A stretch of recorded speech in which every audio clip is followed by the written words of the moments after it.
That's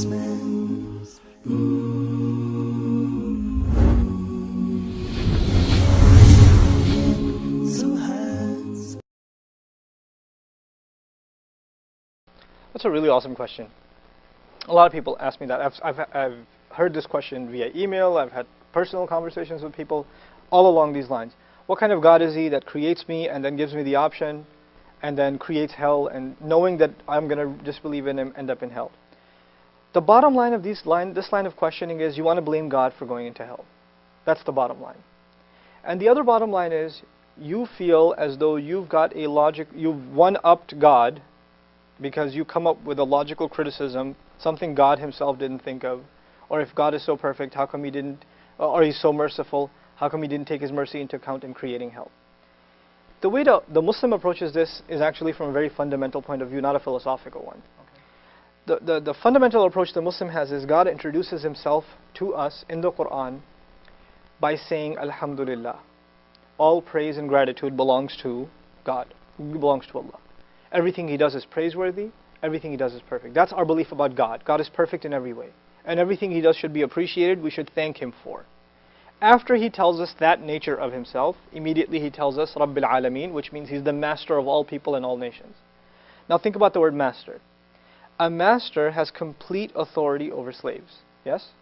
And a master can punish slaves, reward them, leave them be, give them lots of work, give them no work. It's entirely up to the master. Right. Now, before God even told us He's a master, He already established that all praise and gratitude belong to Him. Everything He does is praiseworthy.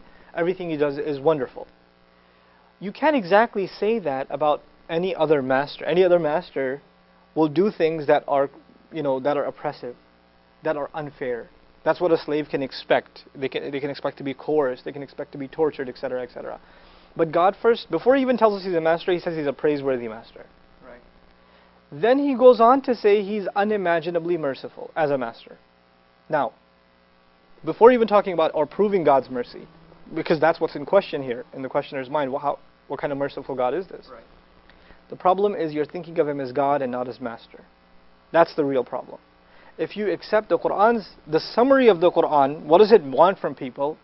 I usually call it a one-liner. The summary of the Quran: accept God as your master, come to terms with the fact that you're a slave.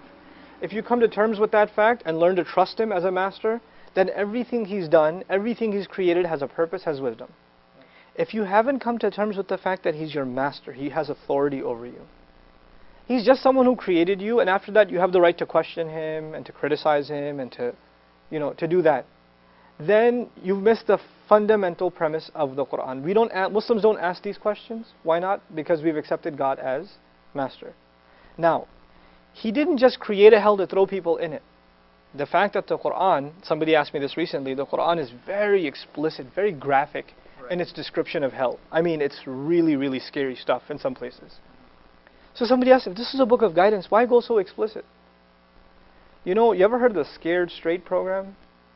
Right, where teens are messed up or they're heading towards a life of crime, and they bring someone who's done time in prison, who's gone down this road before, and they show them, look, I've been there, I know what it's like, it's not glorified, it's not fun, this is what happens to you. And the idea of it is, well, I'm not going to go down this road because I know somebody else who already has.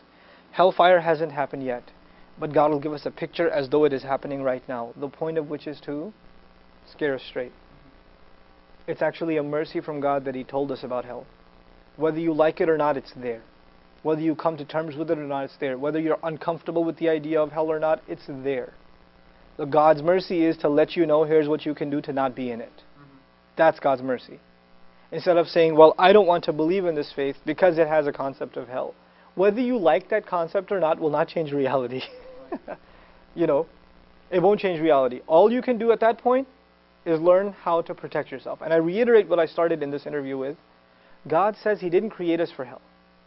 He says, إِلَّا مَنْ رَحِمَ رَبُّكَ وَلِذَلِكَ خَلَقَهُم. Except for those whom your master shows mercy to, and that's why He created them, so He can show them mercy. One of my favorite quotes from the Quran, مَا يَفْعَلُ اللَّهُ بِعَذَابِكُمْ. What's God going to get out of punishing you? What's He going to do punishing you? He doesn't want to. He doesn't want to punish you. Our image of God has to be one that wants to be merciful, not one that wants to punish. That is not the image that we have in the Quran. And even the mention of punishment, in and of itself, is an act of mercy from God.